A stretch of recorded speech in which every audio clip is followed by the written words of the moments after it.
जी अस्सलाम वालेकुम। कैफेट आज के लेक्चर का आगाज़ करते हैं। लेक्चर है दी 102A और आज का लेक्चर इजी लेक्चर है। छोटे छोटे 2-3 कंसेप्ट हैं, बल्कि अब तो बाकी का ऑडिट भी इजी ही है। अच्छा 2-3 दिन तो अभी भी है ना, इस लेक्चर के बाद भी 2-3 लेक्चर तो होंगे ना। तो हाँ 2-3 होंगे, 2-3। कल आखिरी क्लास नहीं है, कल आखिरी क्लास है। मैंने नहीं ज़्यादा, परसों से पहले तो नहीं हो सकती। नहीं नहीं ऐसे नहीं, चले ऐसा ना हो हमें एक लेक्चर मज़ीद ऐड करना पड़े तो टाइम ज़ाया नहीं करते हैं मज़ीद। भाईजान केस स्टडी आखिरी लेक्चर में भी इंशाल्लाह हम करेंगे, ठीक है। तो केस स्टडी की प्रैक्टिस करवानी है आपको, इसलिए एक आधे लेक्चर से कोई फ़र्क नहीं पड़ा। वैसे ही आ रहे हैं ना, जिस दिन आपके बाकी R2 ख़त्म होगा ना उस दिन मैं आपको नहीं बुलाऊंगा, ठीक है। अच्छा सैटरडे तक हमारा भी सिलेबस कंप्लीट हो जाएगा या शायद उससे पहले हो जाए। चले कोई नहीं, प्लानिंग में भी रिवाइज। अच्छा कल के लेक्चर में हम आज स्टार्ट करने जा रहे हैं। पहला हमारा लेक्चर जो है वो लेक्चर का पहला हिस्सा वो रिलेट करता है आईटी के चैप्टर से, ऐसा ही है। और हमने कल के लेक्चर में आईटी एप्लीकेशन कंट्रोल्स को स्टडी किया। इसमें एक कंट्रोल चेक डिजिट था, वो हमने नहीं स्टडी किया था, इसके अलावा बाकी कंट्रोल स्टडी किए थे। चेक डिजिट के अलावा कोई क्वेश्चन पूछना चाहते हो तो पूछ लीजिए। चेक डिजिट के अलावा कोई क्वेश्चन पूछना चाहते हो पूछ। किस किस किस एग्जिस्टेंस में क्या क्या कह रहा है? हाँ देखिए, कोड से मुराद एक कोड का कंसेप्ट सुन लीजिए। आपको जब जनरल एंट्री सिखाई जाती है ना, यहाँ पे क्लासरूम में आपको सिखाया जाता है सैलरीज डेबिट, सैलरीज पे की है क्या एंट्री पास होगी, salaries expense debit cash credit. Practice में कभी भी इस तरह एंट्री पास नहीं करती। प्रैक्टिस में होता है एक चार्ट ऑफ अकाउंट्स, आपने शायद सुना होगा। उसमें हर अकाउंट को एक न्यूमेरिकल कोड असाइन किया जाता है, ठीक है। और जब ट्रांजैक्शन रिकॉर्ड की जाती है ना, तो वो सैलरीज एक्सपेंस, इंग्लिश को डेबिट नहीं किया जाता, इंग्लिश के अल्फाज नहीं लिखे जाते डेबिट में, वो काउंट कोड लिखा जाता है। वो ऑटोमेटिकली सिस्टम में वो आगे डिस्क्रिप्शन को उठा लेता है। इसमें गलती के चांसेस कम है, वरना अगर सैलरीज है इसमें अगर आई आगे पीछे हो गया वो तो नया अकाउंट जनरेट कर देगा सिस्टम आपका। वो आधी एंट्री किसी और जगह पे पड़ी होगी, आधी एंट्री किसी और जगह पे। तो इसीलिए प्रैक्टिस में याद रखिएगा सैलरीज डेबिट नहीं होंगे, हाँ जी काउंट कोड डेबिट होगा, ठीक है। क्लाइंट पे काम किया, इतना काम किया आज तक कोड याद है, 25,351 डेबिट और 58,500 क्रेडिट। इस तरीके से एंट्री होती थी, इन्वेंट्री डेबिट और पता नहीं पे पर यह कैश का अकाउंट था वो क्रेडिट, ठीक है। तो प्रैक्टिस में किस तरीके से इस कोड्स के जरिए से एंट्रीज हुआ करेंगे, ये ज़हन में रखिए। इसको वो कोड कह रहा है, तो बजाय ये कि वो ये कहे कि किसी का नाम सेम, अब नाम तो सेम हो सकता है ना, लेकिन कोड तो सेम नहीं होगा। आप इवन बैंक में जब जाते हैं अपना चेक डिपॉजिट कराने के लिए, तो वो आपको काउंट कोड से, काउंट कोड चेक नंबर वार देखता है, पहले आपका अकाउंट पूछता है अकाउंट नंबर क्या है, उसको आपके नाम से गर्ज नहीं होती। तो प्रैक्टिस में एंट्री जितनी भी होंगी न्यूमेरिकल कोड के जरिए से डेबिट और क्रेडिट्स होंगी, ये ज़हन में रखिएगा। इसीलिए वो एग्जांपल्स बताते हुए बजाय ये कि किसी टी अकाउंट का नाम बताए, वो काउंट कोड का वर्ड यूज करता है। क्लियर हो गया जी? और कोई क्वेश्चन? इनपुट कंट्रोल्स हैं, एक एरर को आइडेंटिफाई करने के लिए एक से ज़्यादा टेस्ट डिफरेंट पर्पस के लिए। बिल्कुल। अच्छा एक चीज़ ध्यान में रखिएगा, एक एरर के लिए एक से ज़्यादा कंट्रोल्स भी हो सकते हैं, उसी तरह एक कंट्रोल एक से ज़्यादा एरर्स को भी डील कर सकता है। ये ज़हन में रखिएगा। ये इस तरह का कंसेप्ट हमने शायद पहले भी पढ़ा था कि एक इंफॉर्मेशन से एक से ज़्यादा रिस्क भी अराइज हो सकते हैं, याद है रिस्क असेसमेंट में रूल पढ़ा था। और उसी तरह एक रिस्क में एक से ज़्यादा इंफॉर्मेशन भी इंक्लूड हो सकती है, ठीक है। तो कंट्रोल जो है ना उसका पर्पस वेरी कर सकता है, ठीक है। आप उसे डिफरेंट, यानी केस स्टडी में क्या एक कंट्रोल एक से ज़्यादा सिचुएशन में यूज हो सकता है? बिल्कुल हो सकता है। वो आपकी जजमेंट है कि आपको किस तरीके से यूज़ करते हैं। और कोई क्वेश्चन? जैसे अब ये जो हमने बैच टोटल पढ़ा था, सेल्स इनवॉइसेस के लिए यूज़ हो सकता है क्या? परचेज इनवॉइसेस में यूज़ नहीं हो सकता? उधर भी हो सकता है। ठीक है जी। तो एक कंट्रोल एक से ज़्यादा एरियाज में या एक से ज़्यादा जगहों पे यूज़ हो सकता है। और कोई question? Numerical value financial value में कोई फ़र्क नहीं है, सेम है, दोनों में से जो मर्जी टर्म यूज़ कर लें जिस जगह से जी। और कोई क्वेश्चन? कोई क्वेश्चन? अच्छा, ये अभी थोड़ी देर पहले बात हुई, भाई ने पूछा कि मैं चेक डिजिट एक्सप्लेन करने जा रहा हूँ आपको। ये क्वेश्चन कोड वाला, कोड में निस्बतन एरर्स के चांसेस कम होते हैं क्योंकि वो यूनिक नंबर होते हैं, लेकिन इसमें भी कुछ ना कुछ गलतियां हो सकती हैं। जैसे अगर किसी कस्टमर का अकाउंट है 3538 फॉर एग्जांपल, हो सकता है 3358 एंटर कर दिया जाए, अल्फ़ाबेट आगे पीछे हो सकते हैं। ठीक है, ट्रांसपोजिशन एरर हो सकता है कि अकाउंट में 8 की बजाय 5 एंटर कर दिया जाए। कीबोर्ड पे होता है ऊपर 8 है नीचे 5 है, प्रेस करते हैं 5, काउंट कोड एंटर करते हुए गलती हो सकती है। ग्रेट। तो कोई ऐसा कंट्रोल भी होना चाहिए जो खास तौर पे जब हम एंट्री कर रहे होते हैं वैल्यूज की, कोड की, इसमें अगर कोई गलती हो तो हमें फौरन मैसेज दे दे, हमें फौरन मैसेज दे। जैसे अगर मैं रिकॉर्डिंग कर रहा हूं, एक कस्टमर नंबर मेरा 355 होगा, 358 भी होगा, अब 5-8 कीबोर्ड के ऊपर नीचे होते हैं, तो ज़रा सा भी ऊपर नीचे अगर हो जाए तो वो हो सकता है एंट्री दूसरे के अकाउंट में चली जाए। तो ऐसा सिस्टम होना चाहिए कि अगर मैं कोड गलत एंटर करूं तो सिस्टम मुझे बता दे कि आपका कोड सही नहीं है, वैलिड नहीं है। इस मकसद के लिए एक इनपुट कंट्रोल या डाटा वैलिडेशन कंट्रोल इजाद किया गया जिसे कहा जाता है चेक डिजिट। अक्सर जो अकाउंट कोड होता है ना, उसके एंड में किसी एक्स्ट्रा डिजिट को ऐड कर दिया जाता है। अब ये जो एग्जांपल मैं दे रहा हूं कंसेप्ट समझाने के लिए, वरना इसे चेक डिजिट कहते नहीं है। अक्सर अकाउंट कोड के एंड पे कोई नंबर ऐड कर दिया जाता है। जैसे आपका आईडी कार्ड नंबर है, अगर आप देखें आईडी कार्ड नंबर का जो आखिरी डिजिट है वो एक मीनिंगफुल इंफॉर्मेशन को इंडिकेट कर रहा, उसका एक मतलब है। जैसे आपके आईडी कार्ड का लास्ट नंबर क्या है? हाँ, ऑड नंबर होगा। और जो फीमेल के आईडी कार्ड का लास्ट, शाबाश, इसका मतलब है जेंडर को इंडिकेट कर रहा होता है। इसी तरीके से जो कोई भी अकाउंट्स हम जब क्रिएट करते हैं कोड्स वगैरह, तो उनके एंड में एक एक्स्ट्रा डिजिट ऐड कर दिया जाता है। अब देखिए, आप किसी टेररिस्ट है उसका पूछें, हाँ भाई पाकिस्तानी हो क्या? पाकिस्तानी हो, आईडी कार्ड नंबर क्या है? एंड में बता दे 6, आपने फौरन उसको पकड़ देना। मैं कहा भाई कोई गड़बड़ है? पकड़ा क्या ना, क्योंकि कोड गलत बताया उसने, या तो उसने गलती करती बताने में, या 2 नंबर काम है। इसी तरह हम जब अकाउंट कोड प्रैक्टिस में एंटर कर रहे होते हैं, उसमें चांस होता है इनपुट कोड गलत हो जाए। उसके लिए चेक डिजिट का कंट्रोल इजाद किया गया। चेक डिजिट है क्या? चेक डिजिट थ्योरेटिकली समझते हैं, फिर न्यूमेरिक एग्जांपल से समझेंगे, फिर आप एक एग्जांपल खुद करेंगे।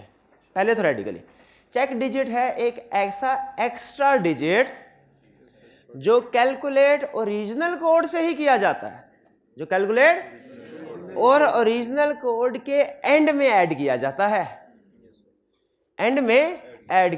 है, और ये इंश्योर करता है कि आपका जो भी आप नंबर एंटर कर रहे हैं वो सही रिकॉर्ड हो। अब इसको कैलकुलेट, ऐड तो एंड में किया जाएगा। हमें 3 बातें पता चली। पहली चीज, ये check digit calculate original code से किया जाएगा।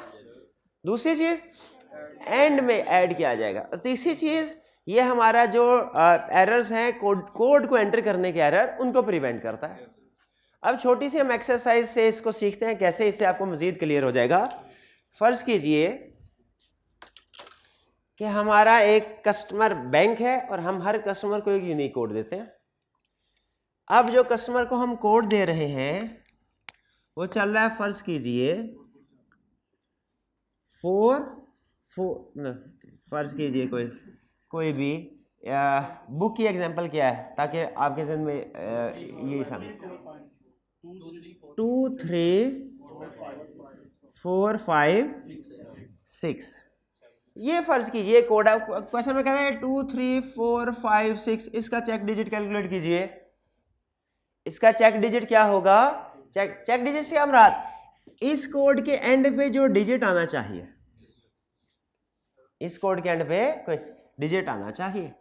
आपने करना क्या है, सबसे पहले इसे टेबल फॉर्म में लिख लेना 2 3 4 5 6, और फिर इसके बाद एंड पे ये x आपका चेक डिजिट है, ये आपका, इसको मालूम करना है।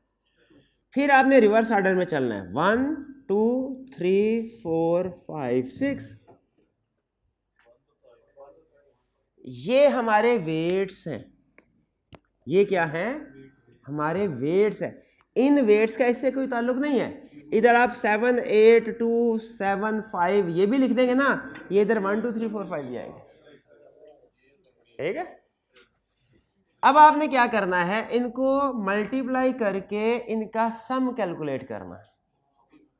इनको मल्टीप्लाई करके सम कैलकुलेट करना है।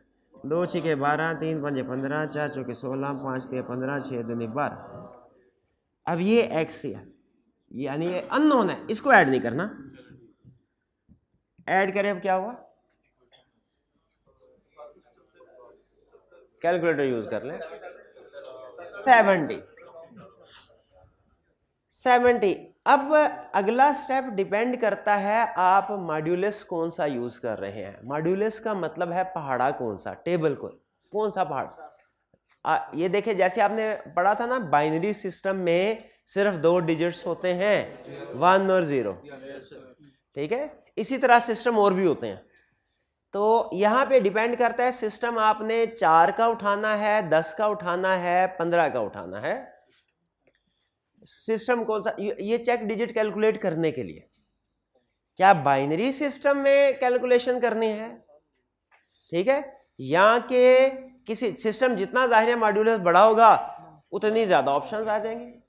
अगर हम चेक करते हैं, हम सेलेक्ट करते हैं मॉड्यूलस सिस्टम 11, इसका मतलब है आपने 11 का पहाड़ा पढ़ना है कि वो जो गिवन नंबर है इससे इमीडिएट नेक्स्ट नंबर तक पहुंचे, 77। तो आपने देखना है 77 जो हमारा टारगेट नंबर है, जहां तक पहुंचना है 11 में टारगेट नंबर हमारा 77 है उसमें, और ये जो नंबर मौजूद है इनमें कितने का फर्क है, 7। तो हमारा जो x है यानी चेक डिजिट वो क्या होगा, वो 7 होगा, 7 होगा। अब ये चेक डिजिट आपका 7, इसका मतलब है अब हमारा कंप्लीट कोड क्या होगा, 2 3 4 5 6 नहीं, 2 3 4 5 6 7।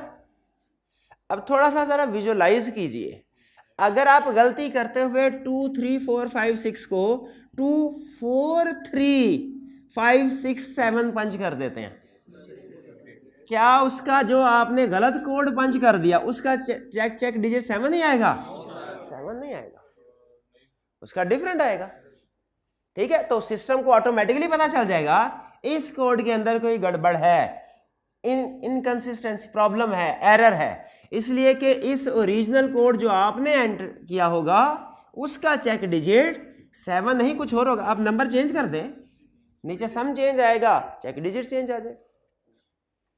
कुछ समझ आई बात की थोड़ी। चलिए अब मैं आपको एक फिर कोड बताता हूं, आपने उसका चेक डिजिट कैलकुलेट करना है। कोड है जी 5831 और मॉड्यूलस है 8।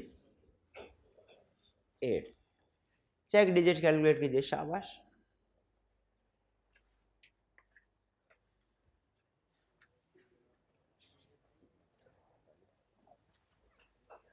जल्दी से जल्दी, ये 45 सेकंड में आपको कैलकुलेट कर लेना चाहिए। हाँ शाबाश, ठीक है।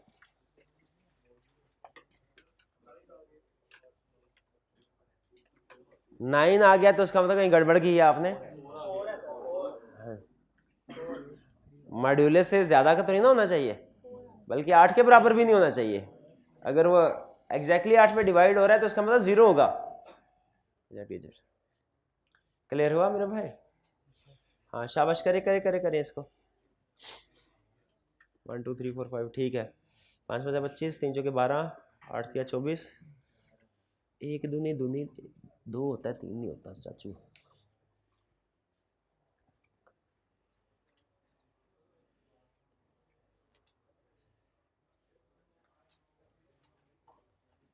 शाबाश शाबाश, क्या आया? 68। अब 8 का पढ़ना है, 72, 72। तो 72 और 68 का फर्क क्या है? 4। शाबाश। तो हमारा इसका चेक डिजिट क्या होगा? 4। क्लियर हो गया? ये चेक डिजिट क्या है? अब जरा इसकी डेफिनेशन को एक दफा पढ़े, एग्जाम्पल को ध्यान में रखिए, देखिए क्लियर होता है ये कंसेप्ट। शाबाश, जल्दी से देखिए।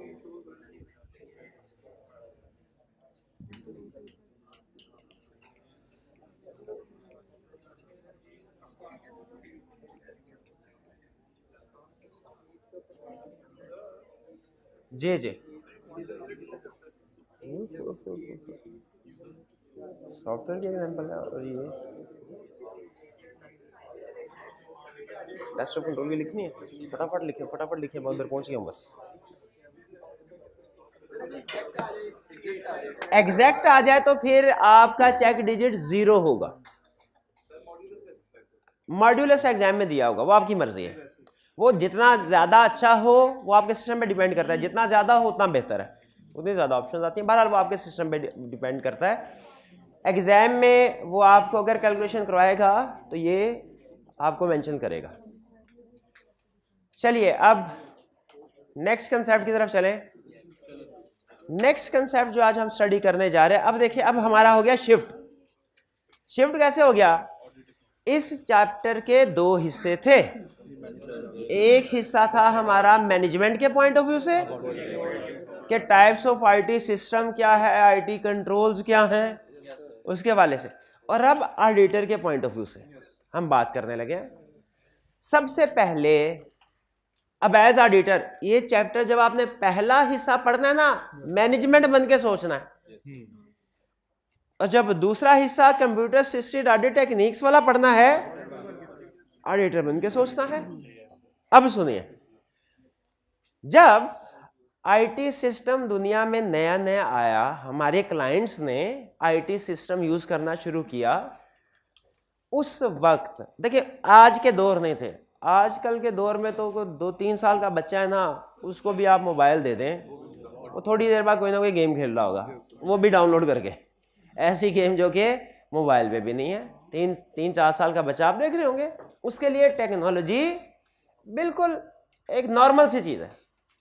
लेकिन आज से 30-35 साल पहले जब ये टेक्नोलॉजी इनोवेट हुई, बिजनेसेस ने इसको यूज करना शुरू किया, तो ऑडिटर्स ने इसको एक स्पेशल चीज के तौर पे लिया, जैसे एक एक्सपर्ट फील्ड है। और उन्होंने कहा अगर हमारा क्लाइंट आईटी सिस्टम यूज कर रहा है, हमने आईटी सिस्टम को चेक करने के काबिल नहीं, क्योंकि हम आईटी एक्सपर्ट नहीं है। और फिर कहने लगे हम इसके काबिल, प्लस हमें चेक करने की जरूरत भी नहीं। चेक क्लाइंट का आईटी सिस्टम चेक करने के, भाई देखें, क्लाइंट ने अगर अपना आईटी सिस्टम यूज कर रहा है, इसका मतलब है वो फाइनेंशियल स्टेटमेंट्स प्रिपेयर करने में आईटी सिस्टम यूज कर रहा है, ठीक है। और हमने ये पहले पढ़ा हुआ है कि यहां पे आपको एक्सप्लेन कर रहे हैं, यहां पे ये बस इस बॉक्स के अंदर आपने देखना है कि ये है हमारा इनपुट, ये प्रोसेसिंग, ये आउटपुट। अगर क्लाइंट आईटी सिस्टम यूज कर रहा है, ये है इंटरनल कंट्रोल, ये है फाइनेंशियल स्टेटमेंट्स, ये है ट्रांजैक्शन। ऐसे होता था ना जी। क्लाइंट अगर आईटी सिस्टम यूज कर रहा है तो वो उसके इंटरनल कंट्रोल सिस्टम का हिस्सा है। तो पुराने जमाने के ऑडिटर कहते थे, याद है आपको वो approach, substantive approach, transaction based approach. सब शुरू के ऑडिटर क्या कहते हैं, हमारा काम सिर्फ और सिर्फ ट्रांजैक्शन, फाइनेंशियल स्टेटमेंट को चेक करना है, इंटरनल कंट्रोल चेक करना नहीं है। तो उस वक्त के ऑडिटर ने ये कहना शुरू किया कि चूंकि जो हमारी असल रिस्पॉन्सिबिलिटी तो फाइनेंशियल स्टेटमेंट्स को चेक करना है, हमने इंटरनल कंट्रोल पे ओपिनियन थोड़े देना है, इसलिए हमें इंटरनल कंट्रोल को चेक करने की जरूरत नहीं, और इसका मतलब इंटरनल कंट्रोल को चेक करने की जरूरत नहीं तो आईटी सिस्टम को भी चेक करने की जरूरत नहीं, क्योंकि आईटी सिस्टम इंटरनल कंट्रोल ही है। आईटी सिस्टम इंटरनल कंट्रोल ही है। हाँ, फाइनेंशियल में प्रिपेयर होने में ये यूज जरूर हो रहा है, ठीक है, लेकिन हमने असल में ओपिनियन है फाइनेंशियल स्टेटमेंट। अगर हम फाइनेंशियल स्टेटमेंट को चेक कर लें कि वो ठीक है, और इसको चेक करने के दौरान वेरिफिकेशन के लिए इसमें जो ट्रांजैक्शन रिकॉर्ड हुई हैं वो हम ट्रांजैक्शन भी वेरीफाई कर लें, आउटपुट भी वेरीफाई कर लें, इनपुट भी वेरीफाई कर लें, तो प्रोसेस के चक्कर में पड़ने की जरूरत ही क्या है। ये अप्रोच थी। इस अप्रोच में जो क्लाइंट आईटी सिस्टम यूज कर रहा था, ऑडिटर उसको हाथ भी नहीं लगाता था, चेक नहीं करता था। इस अप्रोच को कहते हैं auditing around computer. Auditing around computer का मतलब क्या है? कंप्यूटर को नहीं छेड़ा जाना, कंप्यूटर के इर्द गिर्द की अकाउंटिंग, यह है ऑडिटिंग अराउंड कंप्यूटर। एक दूसरा कंसेप्ट भी आया, वो दूसरा कंसेप्ट ये कुछ अर्सा ऐसे ही चलता रहा। अच्छा, इसमें प्रॉब्लम ये होती थी फिर कि अगर तो इनपुट और आउट, दो प्रॉब्लम्स थे, एक प्रॉब्लम छोटी एक बड़ी। छोटी प्रॉब्लम ये थी कि ऑडिटर के पास डायरेक्ट इस चीज का एविडेंस कोई नहीं था कि क्लाइंट का आईटी सिस्टम ठीक काम कर रहा है कि नहीं। ऑडिटर के पास इस चीज का डायरेक्ट एविडेंस कोई नहीं था। वो इनपुट आउटपुट के साथ मैच करके तो कहते ठीक है, दरमियान में भी सही काम हो रहा होगा, हैंड है जो, ठीक है। तो ये एक प्रॉब्लम ये कि ऑडिटर के पास ऑडिटिंग अराउंड कंप्यूटर में इस चीज का डायरेक्ट एविडेंस कोई नहीं होता था कि सिस्टम सही काम कर रहा है। दूसरी बड़ी प्रॉब्लम, अगर तो फाइनेंशियल स्टेटमेंट में सेल्स की फिगर ट्रांजैक्शन के साथ मैच कर जाए फिर तो कोई मसला नहीं, लेकिन अगर कहीं पे इनपुट में और आउटपुट में फर्क आ जाए, इनपुट किया 18,000 और उधर आउटपुट में ट्रांजैक्शन रिकॉर्ड होगी फॉर एग्जांपल 16,000 की, अब ये 2,000 किधर गया और बैलेंस शीट डाली है, तो उसका मतलब कहीं ना कहीं तो 2,000 गया है, किस जगह गया है। अब ये ढूंढना, देखिए डोर है ना, डोर के एक सिरे से चलें तो उसके एंड तक आप पहुंच सकते हैं, लेकिन आपने यहाँ पे डोर का दरमियान में जो रास्ता है उसको चेक ही नहीं करते।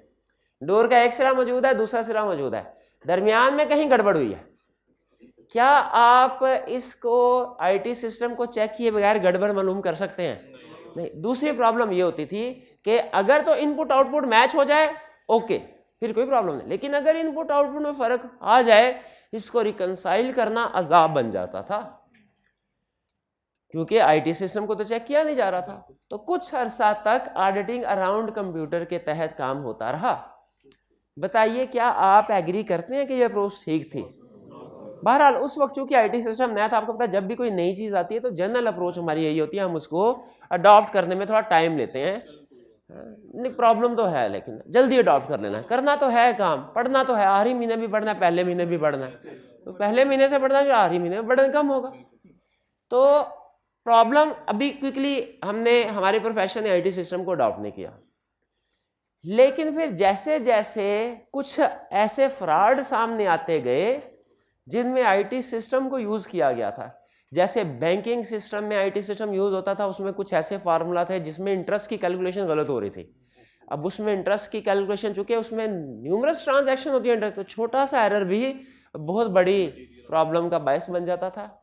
इसीलिए ऑडिटिंग प्रोफेशन ने, आईएएसबी ने डिसाइड किया कि अब हमने आईटी सिस्टम को दूर नहीं करना, उसे करीब लेके आना है।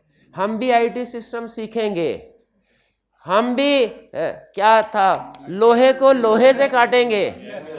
क्लाइंट अगर आईटी सिस्टम यूज कर रहा है, हम भी आईटी सिस्टम यूज करेंगे। क्लाइंट की आईटी सिस्टम का मुकाबला हमारा आईटी सिस्टम यूज करेगा, हमारा आईटी सिस्टम। अब देखिए, हमने क्लाइंट का आईटी सिस्टम जिस दिन फैसला किया ना, हमने क्लाइंट का आईटी सिस्टम चेक करना है, क्योंकि आईटी सिस्टम में बहुत से फ्रॉड सामने आना शुरू हो गए, उसी दिन हमने आईटी को सीखना शुरू कर दिया।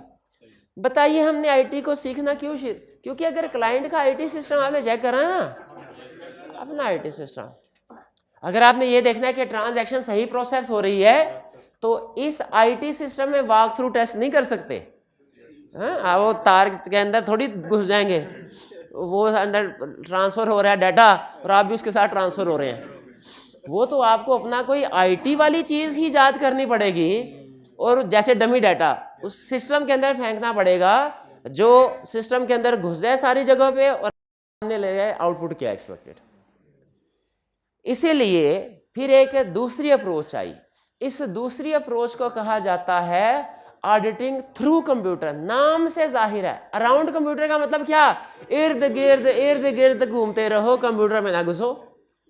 ऑडिटिंग थ्रू कंप्यूटर का मतलब क्या है, कंप्यूटर के अंदर घुसो और कंप्यूटर की भी मदद लो, through computer, with the help of computer audit करो। तो ऑडिटिंग थ्रू कंप्यूटर में हम क्या करते हैं,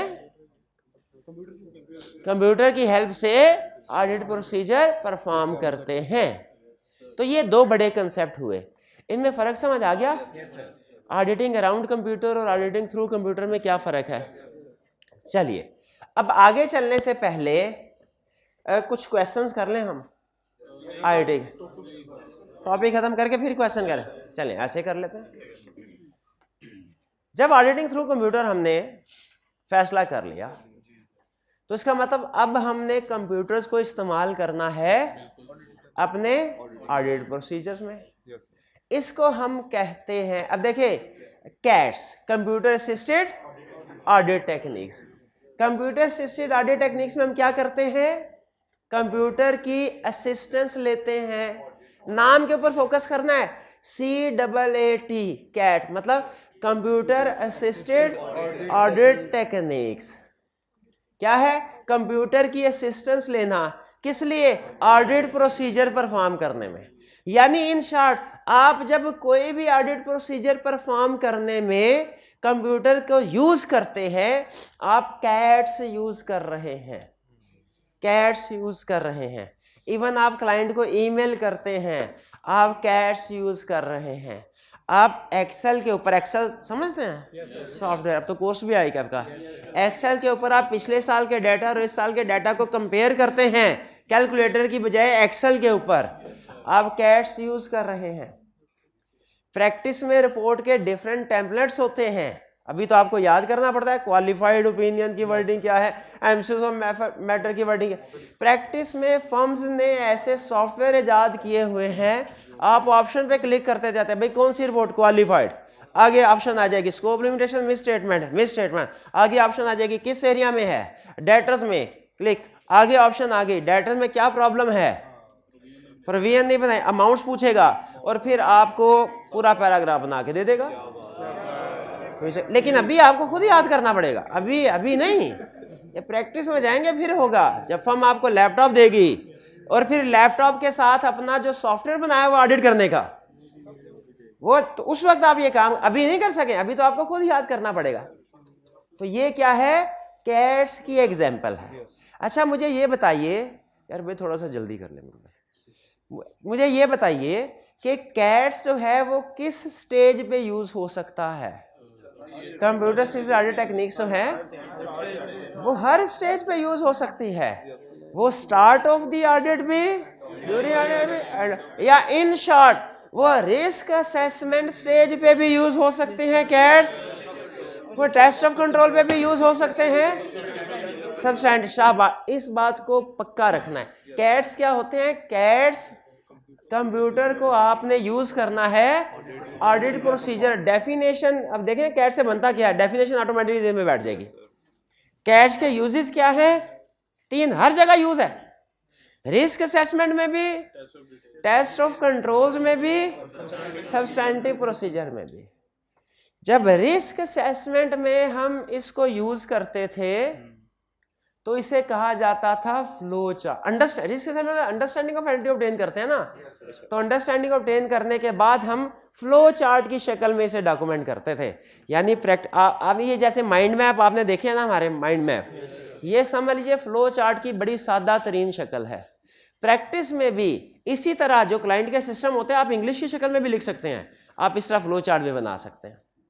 जब आप खुद से टाइप करके लिख रहे होते हैं, पहले सेल्स का पर्सन आया, वो उनको सेल्स ऑर्डर डिपार्टमेंट गया, उसके बाद उसकी क्रेडिट अप्रूवल हुई, फिर सेल्स ऑर्डर उसने लिमिट देखी, रिजेक्ट कर दिया वगैरह, जब आप तो वो शायद कैट्स नहीं है जब आप इंग्लिश की शक्ल में लिख रहे हैं।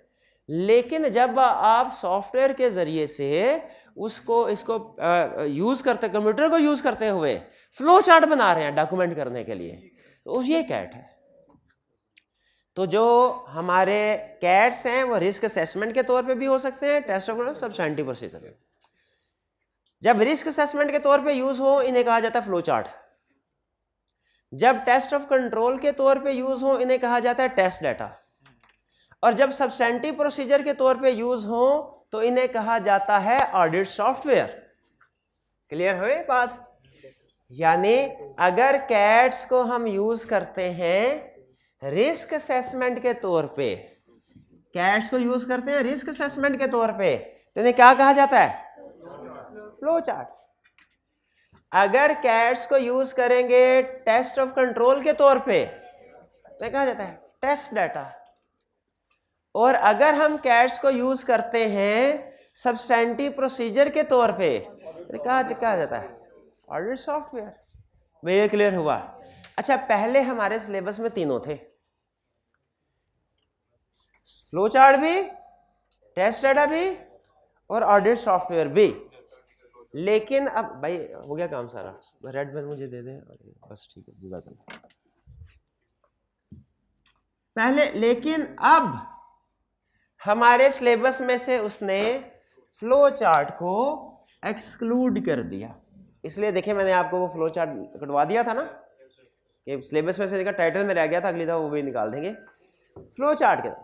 इसका मतलब क्या है? अब हमने जो कैट्स को यूज करना है वो या तो टेस्ट ऑफ कंट्रोल के तौर पे यूज करना है या सब्सटेंटिव प्रोसीजर के तौर पे यूज करना है। क्लियर? अगर कैट्स की कितनी टाइप्स, अब कोई आपसे पूछे ना कैट्स की कितनी टाइप, आपने 3 टाइप्स नहीं बतानी, आपने कहना है कैट्स, एग्जाम में क्वेश्चन पूछा कहना कैट्स की 2 टाइप्स, उसने कहा कौन कौन सी? आपने कहना है टेस्ट, अगर टेस्ट डाटा और ऑडिट सॉफ्टवेयर, तो कहना दोनों में फर्क क्या है? आपने कहा test data is used to test operating effectiveness of control और audit software is used to perform substantive procedures। यानी अगर आप टेस्ट ऑफ कंट्रोल्स परफॉर्म करने में कंप्यूटर को यूज करें तो इसे क्या करेंगे? टेस्ट। और सब्सटेंटिव प्रोसीजर परफॉर्म करने में कंप्यूटर को यूज ऑडिट सॉफ्टवेयर। अच्छा बताइए, क्या कैट्स के कोई फायदे हैं? जैसे ही कैट्स के फायदे पूछे आपने इसको सिंप्लीफाई कर लेना, ऐसे पूछ रहा है जैसे कंप्यूटर के फायदे, क्योंकि कैट्स बेसिकली कंप्यूटर ही है ना। हाँ थोड़ा सा, लेकिन सिर्फ ऑडिट प्रोफेशन के हवाले से आपने एग्जांपल्स लेके आने हैं। क्या कोई बिल्कुल फायदे? क्या ट्रांजैक्शंस जो हैं वो एक्यूरेटली और कंप्लीटली रिकॉर्ड हो जाती हैं, क्योंकि आईटी कंट्रोल्स जो होते हैं, आप कैट्स जब यूज करते हैं तो आईटी कंट्रोल्स भी अप्लाई करते हैं, इससे गलतियां आपकी आ जाती हैं। अभी पढ़ा ना एप्लीकेशन कंट्रोल्स। फिर large volume of data, computer के जरिए से काम, आपका कंप्यूटर फास्ट है, वो ज्यादा लार्ज ट्रांजैक्शन कर लेता है। ये तो स्टैटिस्टिकल सैम्पलिंग में भी पढ़ा था हमने, याद है एडवांटेजेस ऑफ स्टैटिस्टिक्स। फिर हम कंसंट्रेट करते हैं जब काम ऑटोमेट हो जाते हैं, जब काम कंप्यूटर्स आर्टिफिशियल इंटेलिजेंस यूज करना, परफॉर्म करना शुरू कर दे, तो हम क्या करते हैं? हम फारिग हो जाते हैं?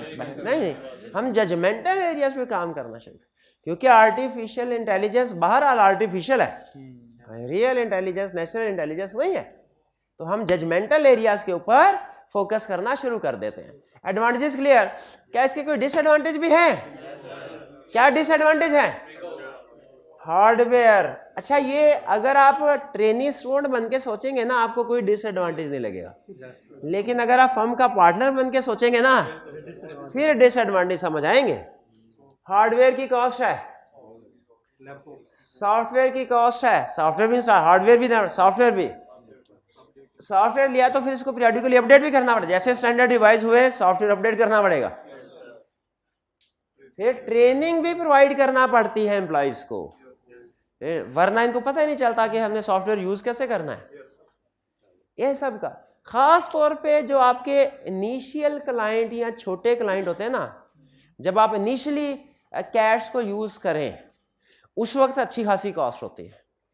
पहली दफा जाहिर है जब हार्डवेयर आप बाय करेंगे इसीलिए वो कहता है कि नॉर्मली जो आपके छोटे क्लाइंट्स हैं ना, उन पे कैट्स को यूज ना करें। अगर कोई बड़ा क्लाइंट है ना जिसमें आप बिलिंग भी अच्छी आनी है, उसमें इतनी अच्छी इन्वेस्टमेंट करें। कैट्स को यूज करना याद रखें रिक्वायर्ड नहीं है। क्लियर जी? यहां तक साथ है? कंसेप्ट समझ आ रहे हैं? फिर से क्विक रिवीजन करते हैं पहले आगे चलने से पहले, ताकि मुझे तसल्ली हो जाए। सबसे पहले बताइए, कंप्यूटर के हवाले से ऑडिट करने की दो बड़ी अप्रोचेस। पहली अप्रोच ऑडिटिंग अराउंड कंप्यूटर, दूसरी approach auditing through computer. Auditing around computer हालांकि अब ऑब्सोलीट हो चुकी है, कहीं कहीं यूज होती है। जैसे क्लाइंट अभी भी कुछ ऐसे हैं जो सिर्फ मैनुअल सिस्टम पे काम कर रहे हैं, वहां पे क्लाइंट का सिस्टम ही मैनुअल है, आपने कैट्स क्या करना है। तो लेकिन ज्यादातर अभी ऑब्सोलीट हो चुकी है। ऑडिटिंग अराउंड कंप्यूटर में क्या होता है कि जो क्लाइंट का इंटरनल प्रोग्राम है ऐसे ऑडिट नहीं किया जाता। क्या किया जाता है? इनपुट को आउटपुट यानी फाइनेंशियल स्टेटमेंट के साथ कंपेयर किया जाता है, और output compared with expected value. ठीक है, कि हमारी एक्सपेक्टेड वैल्यू जैसे एनालिटिकल प्रोसीजर में होता था। ठीक है, आपने इनपुट को आउटपुट के साथ कंपेयर कर लिया, आउटपुट जितना आपका अंदाजा था उतना ही है, खत्म कहानी। ठीक है, और ऑडिटिंग थ्रू कंप्यूटर में क्या करते हैं हम? कैट्स कंप्यूटर्स को इस्तेमाल करते हैं अपने प्रोसीजर परफॉर्म करने में। अच्छा, ऑडिटिंग अराउंड कंप्यूटर अब नॉर्मली यूज नहीं होती। कहीं कहीं छोटे क्लाइंट्स पे या ऐसे क्लाइंट्स जो आईटी सिस्टम यूज नहीं करते, यूज नॉर्मली यूज क्यों नहीं यूज होती? इसमें प्रॉब्लम्स क्या थे? एविडेंस नहीं था आपके पास कि ये सही वर्क कर रहे हैं, और दूसरा no evidence of operating effectiveness of IT system, और दूसरा अगर कोई डिस्क्रिपेंसी आ जाती थी इनपुट और आउटपुट की, उसे रिजॉल्व करना बड़ा मुश्किल होता था। अच्छा, अब ऑडिटिंग थ्रू कंप्यूटर, इसमें कंप्यूटर को इस्तेमाल कर कितने फेजेस में यूज कर सकते हैं? वैसे तो तीनों फेजेस में यूज कर सकते हैं, लेकिन अब करंट सिलेबस के मुताबिक हम हमेशा दो कहेंगे। कैसे? टेस्ट ऑफ कंट्रोल्स में, सब्सटेंटिव प्रोसीजर में। टेस्ट ऑफ कंट्रोल में अगर यूज करें कैट्स तो इसको क्या कहते हैं? Test data. और सब्सटेंटिव प्रोसीजर के तौर पे ऑडिट सॉफ्टवेयर। अगर हमसे कैट्स के कोई एडवांटेजेस पूछे बता देंगे, डिसएडवांटेजेस पूछे बता देंगे, वो तो सिंपल ही है ना। चलिए अब चलते हैं हम इसकी एग्जांपल्स की तरफ। टेस्ट डाटा आप कर चुके हैं, इंटरेस्टिंगली कर चुके हैं। याद है कहाँ किया था? हाँ जी, जब वो डमी ट्रांजैक्शन याद है प्रोसेस की थी हमने, वो टेस्ट डाटा क्या है? कह टेस्ट डाटा है, टेस्ट डाटा बता रहा हूं। टेस्ट डाटा क्या है? आप कंट्रोल्स को टेस्ट कर रहे हैं, ध्यान में रखिएगा। एग्जाम में अगर टेस्ट डाटा से आप सब्सटेंटिव प्रोसीजर पे चले गए, यहाँ ऑडिट सॉफ्टवेयर से आप टेस्ट ऑफ कंट्रोल पे चले गए, सारा क्वेश्चन जीरो हो जाएगा। टेस्ट डाटा क्या है? डमी ट्रांजैक्शन, जैसे फेक सेल की ट्रांजैक्शन, एग्जांपल रिकॉल करें। डमी ट्रांजैक्शन जैसे फेक सेल की ट्रांजैक्शन डेवलप्ड बाय ऑडिटर, जो ऑडिटर बनाता है, क्लाइंट नहीं, क्योंकि क्लाइंट तो ओरिजिनल जनरल एंट्रीज बनाएगा ना। डमी ट्रांजैक्शन किसने बनाई? ऑडिटर ने, और फेंक दी कहां? क्लाइंट के आईटी सिस्टम में। क्यों? उसी को तो चेक करना है। डमी सेल की transaction developed by auditor, auditor ने डिसाइड किया क्रेडिट लिमिट 5 लाख है, आउटस्टैंडिंग अमाउंट 3 लाख है, मैं 3 लाख की एक और एंट्री पास करता हूं, फेक डमी ट्रांजैक्शन। 3 लाख की सेल्स ट्रांजैक्शन ऑडिटर ने क्रिएट की और क्लाइंट की आईटी सिस्टम में एंटर कर दी कि प्रोसेस देखते हैं प्रोसेस करता है, प्रोसेस बैठ, और फिर एक्चुअल रिजल्ट्स को देखा और देखा क्या मेरे एक्चुअल रिजल्ट्स एक्सपेक्टेड के मुताबिक हैं। अगर एक्चुअल रिजल्ट ये हुआ कि ट्रांजैक्शन प्रोसेस हो गई और बैलेंस अपडेट हो गया 6 लाख, कंट्रोल्स वीक कंट्रोल। और अगर एक्चुअल रिजल्ट ये है वो है वैसे ही जैसे एक्सपेक्टेड थे, कि जैसे ही उसने 3 लाख की सेल्स एंटर की, सिस्टम ने फौरन अलार्म बजा दिया, वैसे एक्सेप्शन रिपोर्ट जनरेट कर दी कि आउटस्टैंडिंग बैलेंस क्रेडिट लिमिट से एक्सीड कर रहा है। तब क्या है? Control strong. ये बात समझ आई? जरा इसको पढ़ लें, देखें कि सही समझ आ। Dummy transaction developed by auditor लेकिन process by clients IT system. और फिर ऑडिटर देखता है कि रिजल्ट एक्सपेक्टेशन के मुताबिक है कि नहीं। अगर रिजल्ट एक्सपेक्टेशन के मुताबिक है तो फिर इसका मतलब क्या है, ठीक है, और अगर एक्सपेक्टेशन के मुताबिक नहीं फिर कोई गड़बड़ है।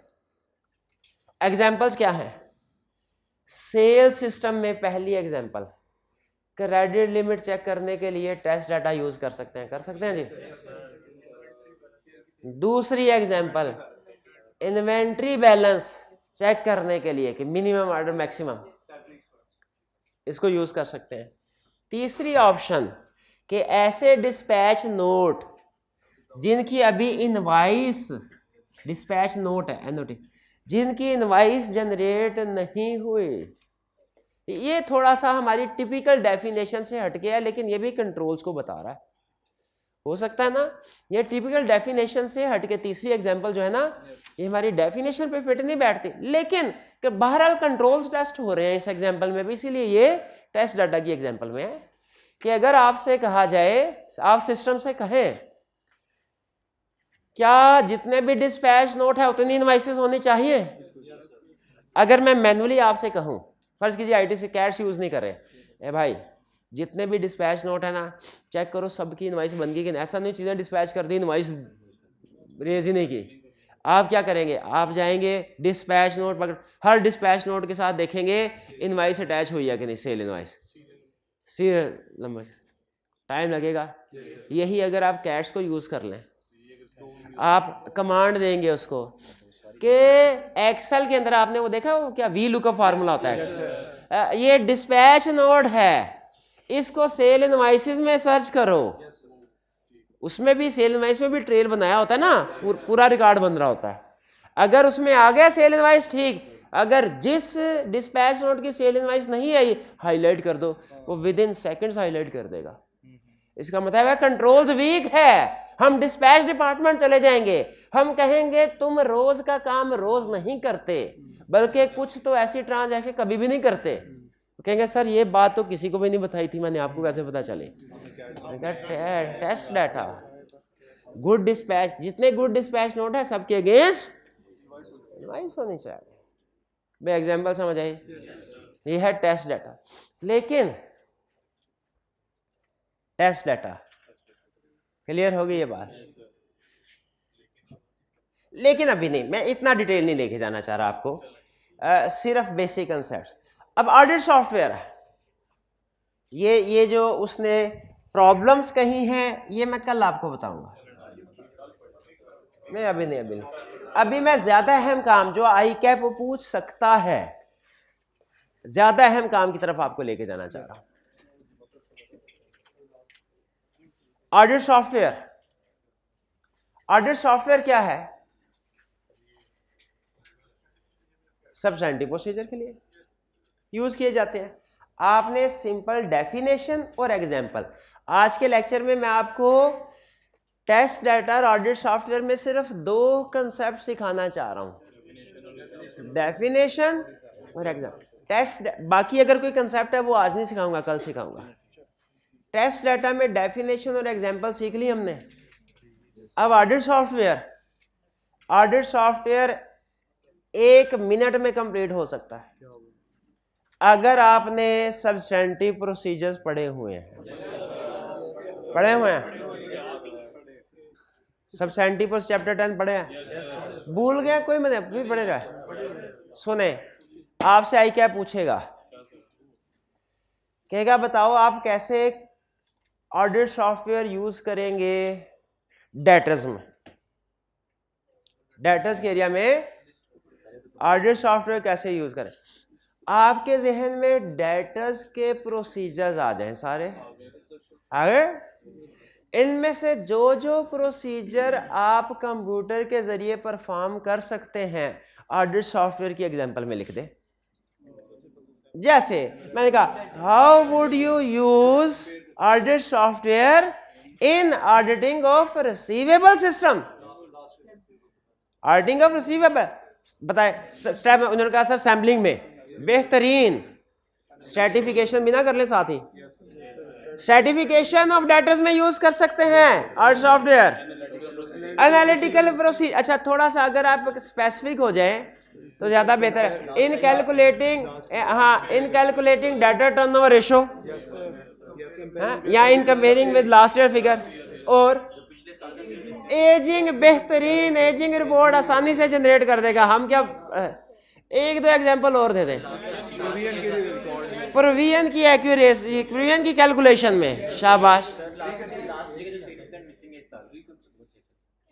रिकैलकुलेशन, नहीं रिकंसिलिएशन, हमें रिकंसिलिएशन जजमेंट वाला काम है। रिकंसिलिएशन थोड़ा जजमेंट वाला काम है, ये वो खुद शायद ना बना पाए। चले 4-5 भी हो गए काफी। हाँ, ओवरड्यू डेटर्स की लिस्ट एक्सट्रैक्ट करनी हो, ये लिस्ट वगैरह एक्सट्रैक्ट करनी हो ना, ये तो बकोदा फिल्टर। जब कभी कैट्स आए, आप एक्सेल और वर्ड की एग्जांपल को ध्यान में ला सकते हैं। एक्सेल और वर्ड को यूज करना, ये भी कैट्स होते हैं। कुछ समझ आए? अच्छा बताइए फिर, इन्वेंट्री सिस्टम में कैट्स को कैसे यूज कर सकते हैं आप? अब एक सबसे पहले रिक्वायरमेंट समझे। उसने लफ्ज बोला कैट्स, इसका मतलब है आप टेस्ट डाटा भी, कैट्स में दोनों आ जाते हैं ना, टेस्ट डाटा और सॉफ्टवेयर में। आपने टेस्ट डाटा की भी एक दो एग्जांपल दे सकते हैं, ऑडिट सॉफ्टवेयर की तो देनी देनी है, ठीक है। तो एक आप वो इन्वेंट्री लिमिट की एग्जांपल दे सकते हैं, ठीक है। अच्छा, फिर इसके बाद ऑडिट सॉफ्टवेयर में कैसे यूज कर सकते हैं? इन्वेंट्री टर्नओवर रेशियो कैलकुलेट करने में, शाबाश। एजिंग रिपोर्ट में, सैम्पलिंग करने में, सर्टिफिकेशन में, परफॉर्मेंस मटेरियलिटी कैलकुलेट करने में, एनआरवी की कैलकुलेशन में, बिल्कुल आइटम वाइज एनआरवी की कैलकुलेशन आसानी से हो जाएगी।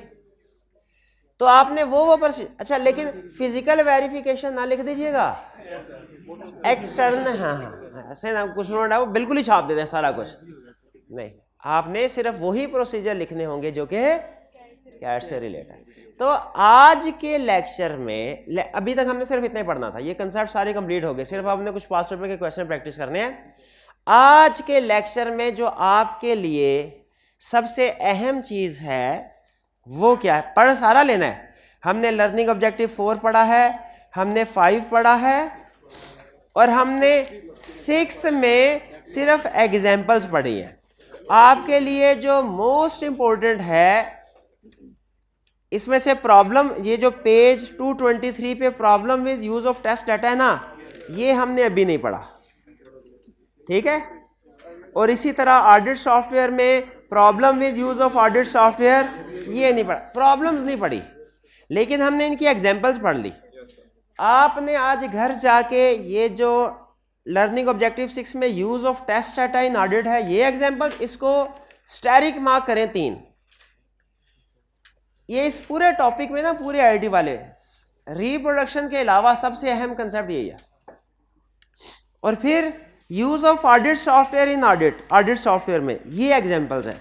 ये क्या है बेसिकली? ये सिर्फ एग्जांपल्स हैं जो आपने पढ़ ली हैं, क्लास में डिस्कस कर ली हैं। मैं सिर्फ चाह रहा हूं घर जाके इसको रीड कर लें कि एग्जाम में वो इस तरीके से अगर क्वेश्चन पूछे कि बताओ मुझे प्रोसीजर, सब्सटेंटिव प्रोसीजर बताओ, लेकिन कौन से? ऑडिट सॉफ्टवेयर के थ्रू जो करोगे, कौन से? जो टेस्ट डाटा के जरिए करोगे। तो आप वो भी हैं वही चीजें, सिर्फ हमने कंप्यूटर के इस्तेमाल को बिल्ड कर देना। क्लियर जी? चलिए, कोई प्रॉब्लम तो नहीं थी? ये बहुत आसान है, ये लर्निंग ऑब्जेक्टिव 4 और 5 सिंपल रीडिंग करें समझ आ जाता है। 6 में आपने आज टेस्ट डाटा और ऑडिट सॉफ्टवेयर की डेफिनेशन पढ़ लेनी है, ठीक है। बल्कि डेफिनेशन को भी छोड़ें, एग्जाम्पल्स पढ़ लें। एग्जाम्पल्स आपने 2-3 दफा पढ़नी है, पढ़ेंगे जी? चलिए, ये था हमारा। अब हम करते हैं, चलते हैं किसकी तरफ? देखने प्रैक्टिस क्वेश्चन है। आपने कहा था प्रैक्टिस क्वेश्चन अभी एंड में करेंगे। आईटी के हमने अभी केस स्टडीज इतनी प्रैक्टिस की नहीं, ऐसे ही है ना? अच्छा, ब्रेक के बाद नहीं, अभी ब्रेक के बाद वो दूसरे वाला पार्ट शुरू हो जाता है हमारा। जी भाई, वो स्लाइडर है। चलिए, अच्छा असाइनमेंट अपने सामने रखिए। अब असाइनमेंट अपने सामने रखिए। चले वो जो क्वेश्चन दिए थे आपको, सोल्यूशन नहीं अभी क्वेश्चन, कौन सा क्वेश्चन आज डिस्कस करना हमने? 3, 4। चले सबसे पहले आ जाएं। अब आईटी सिस्टम के क्वेश्चंस हैं, थोड़ा ध्यान से। नॉर्मल ऑडिट में तो आप एक्सपर्ट हैं, आईटी हर ऑडिटर की वीक होती है, बेफिक्र रहे, परेशान नहीं होना। हमें भी जब आईटी था, बस आईटी सिर्फ जब तक पेपर ना दे लें तब तक आईटी याद रहती है, पेपर देने के अगले ही दिन आईटी, हाँ खास बात है आईटी में, ऐसे निकल जाता है। स्टार्ट करें। क्वेश्चन कौन सा था आज? 3। List 6 physical access controls over an IT system. Physical access दो तरह के कंट्रोल्स हैं, लॉजिकल एक्सेस कंट्रोल है और फिजिकल एक्सेस कंट्रोल। कौन कौन से हैं? लॉक, सीसीटीवी कैमरा, बार्स लगा देना, लॉकेबल ब्रीफकेस, फायरवॉल। फायरवॉल नहीं है, शाबाश, लॉजिकल है, शाबाश। अच्छा, बायोमेट्रिक वेरिफिकेशन, ये भी, हाँ वो आप फिंगरप्रिंट फिर ही आपको अलाउ करेगा, शाबाश। अलार्म सिस्टम, सर्विलेंस कैमरा, बिल्कुल ठीक है, क्लियर हो गया। ये मार्किंग स्कीम देखें, एक का उसने आधा नंबर दिया होगा, 1 पॉइंट का। Question 4, the management of Rose private limited RPL seeks your guidance for the following matter. वो कह रहे हैं सर एक वकूआ हो गया, अब वो हो गया सो हो गया, अब बताइए कि आगे से क्या करना चाहिए। RPL's office has recently been damaged by fire causing a system downtime for 5 days. आग लगी, 5 दिन के लिए सिस्टम डाउन। रिक्वायरमेंट में क्या करें? Advise any 3 general controls to RL which में ensure continuity of its operation. अहम अल्फाज क्या हैं पूरे क्वेश्चन में? एक 3, एक जनरल कंट्रोल। क्या आप एप्लीकेशन कंट्रोल में ना चले जाएंगे? और फिर हाँ, फिर कंटिन्यूटी ऑफ ऑपरेशन। निशानियां बता रहे हैं ना, पहले जनरल कंट्रोल में जाओ, जनरल कंट्रोल से फिर कंटिन्यूटी ऑफ ऑपरेशन में जाओ, वहां से 3 एग्जाम्पल उठा के लिख दो। एक आधी एक्स्ट्रा आती है वो भी लिख देंगे एहतियातन।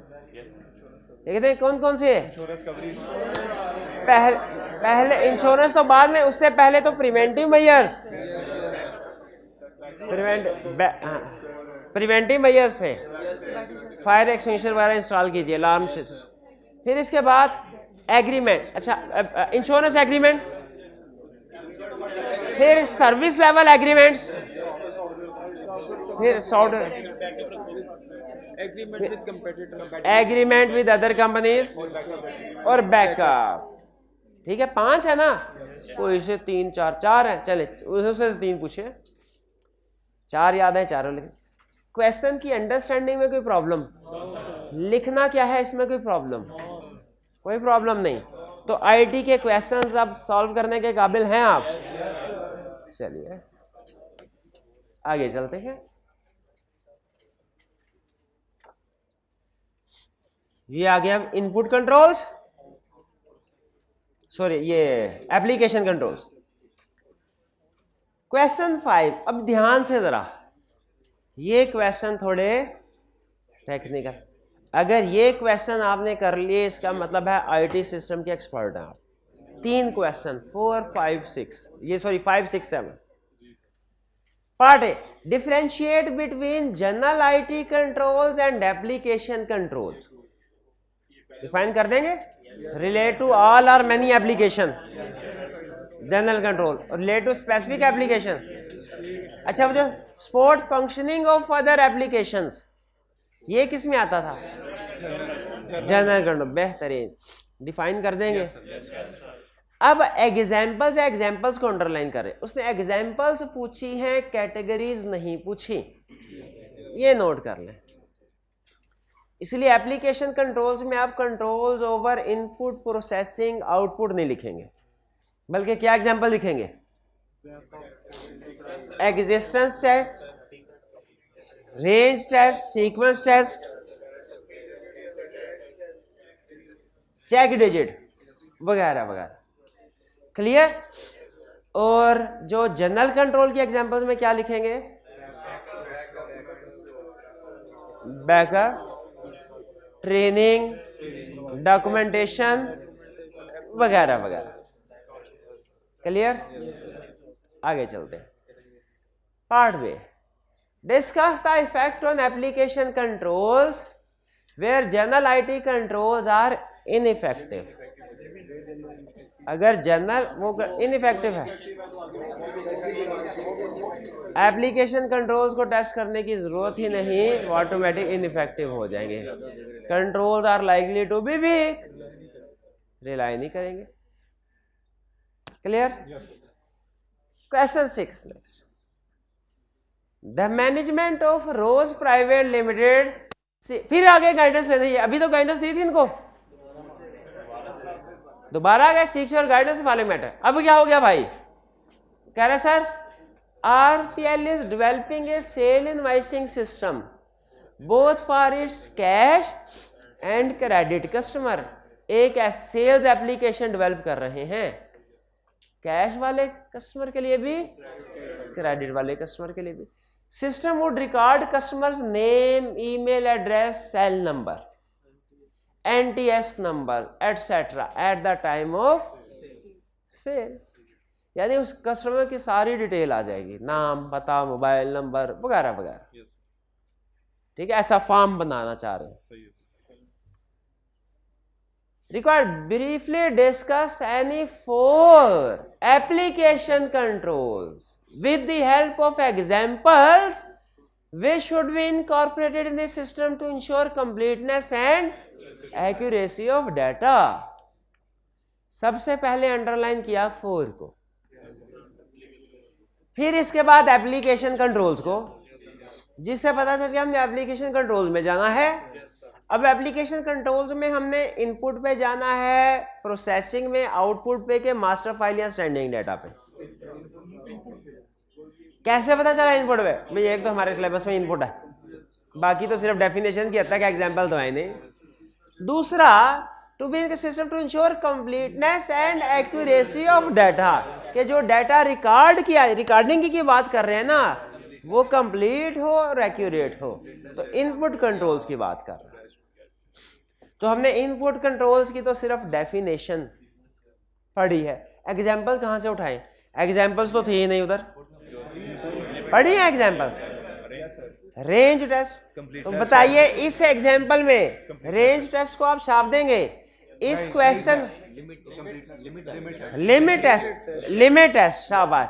इस क्वेश्चन में लिमिट टेस्ट को की एग्जांपल कैसे क्रिएट करें? क्रेडिट कस्टमर को जैसे ही उनकी ऑथोराइज्ड लिमिट से एक्सीड करे और रिजेक्ट कर दे, बिल्कुल ये कंट्रोल है। और कंप्लीटनेस क्या करेगा, कैसे यूज कि अगर कोई भी फील्ड जो रिक्वायर्ड है फिल नहीं हुई, फॉर्म प्रोसेस ना करे। शाबाश, सोचते जाएं और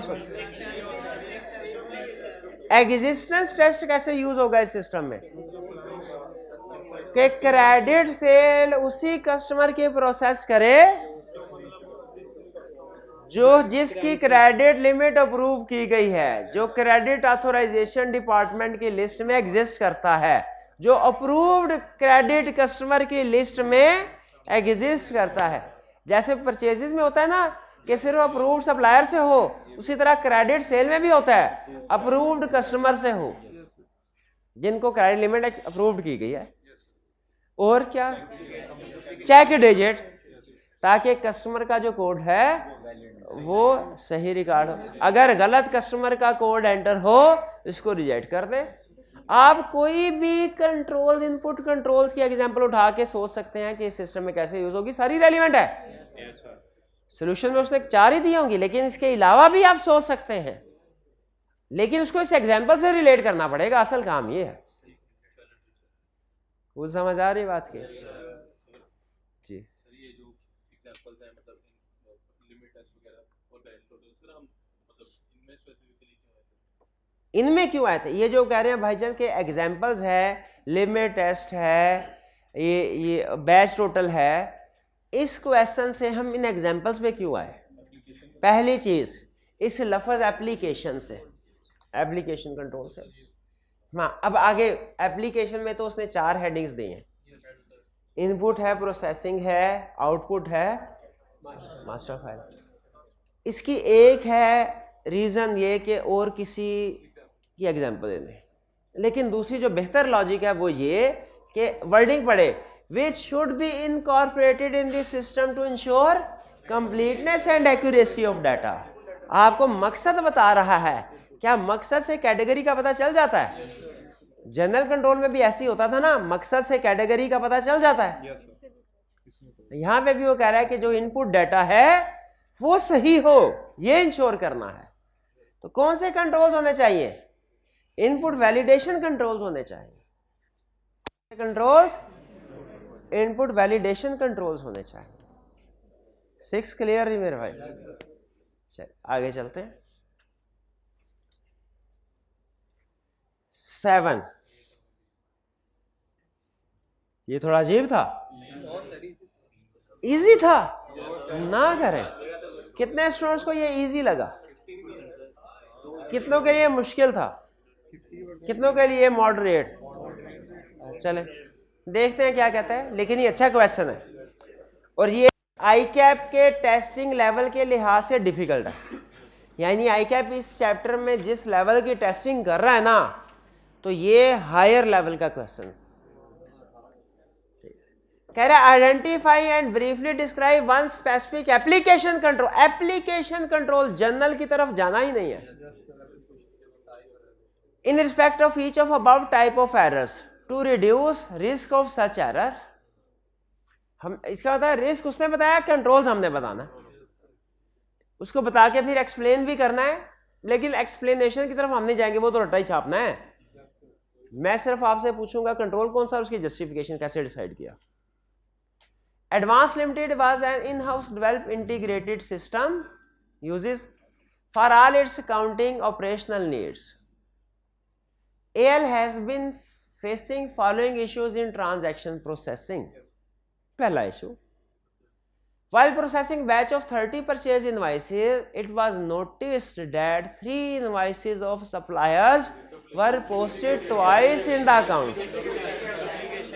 Duplication check बेहतरीन। बैच टोटल या ट्रांजैक्शन काउंट, बैच टोटल भी ठीक है, बैच टोटल से भी आपको पता चलेगा मैन्युअली, लेकिन इसमें जो ज्यादा बेहतर मुझे लग रहा है और ज्यादा डुप्लीकेशन कंट्रोल। ठीक है, क्वेश्चन की इंफॉर्मेशन हमें ज्यादा उस तरफ लेके जा रही है। दोनों में से कोई भी एक सिलेक्ट कर ले, दोनों इसलिए लिखे हैं कि दोनों में से आप कोई सिलेक्ट कर लेंगे तो वो ठीक होगा, क्योंकि सिर्फ डुप्लीकेशन लिखता तो बैच वाले कहते सर बैच कंट्रोल भी तो पकड़ लेगा इस एरर को, सिर्फ बैच लिखता तो डुप्लीकेशन वगैरह सर ये भी तो पकड़ लेगा। जहन में आया था कि नहीं? सच से बताना, डुप्लीकेशन कंट्रोल आ गया था। आगे चलते हैं। Some instances have been identified in which AL's accountant had posted the amount received from customer in some other customer's account due to a typing error of customer code. कल आपको समझ नहीं आया होगा, आज फौरन पिक कर लिया आपने। चेक डिजिट कोड की गलती हो गई, फिर उसके बाद चेक डिजिट को डिस्क्राइब भी करते ना। क्लियर? C third